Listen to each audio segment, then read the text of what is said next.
Presenter dan pemain sinetron Angel Karamoy dikabarkan akan melepaskan status janda. Kabar bahagia tersebut disampaikan Aldi Taher, sahabat Angel Karamoy, saat syuting memandu program kuis Siapa Mau Jadi Juara di Studio Po Trans TV, Mampang Perapatan, Jakarta Selatan, Selasa, tanggal 23 Agustus tahun 2022. Pertanyaan berikutnya, siapa pria beruntung yang akan menikahi Angel Karamoy? Aldi Taher hanya melontarkan kabar rencana pernikahan Angel Karamoy, tanpa menyebutkan waktu dan calon suami perempuan seksi tersebut. "Angel mau menikah tuh," kata Aldi Taher dengan mimik wajah serius.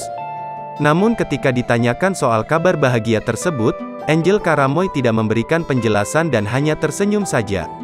Angel Karamoy sudah menyandang status janda sejak bercerai dari Stephen Rumangkang medio 2016.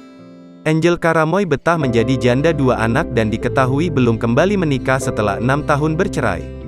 Saat kabar rencana menikah itu semakin kencang, Angel Karamoy justru terlihat semakin cantik dan merawat dirinya setelah bercerai hingga dijuluki warganet sebagai janda hot mom. Meski dapat julukan hot mom, Angel Karamoy merasa biasa saja. "Banyak perempuan yang lebih cantik dan janda," kata Angel Karamoy di kanal YouTube Kui Entertainment dikutip wartakotalive.com, Senin, tanggal 21 Maret tahun 2022. Angel Karamoy yang kini berusia 35 tahun tersebut justru mengaku jarang didekati laki-laki mapan dan tampan sekalipun dijuluki hot mom.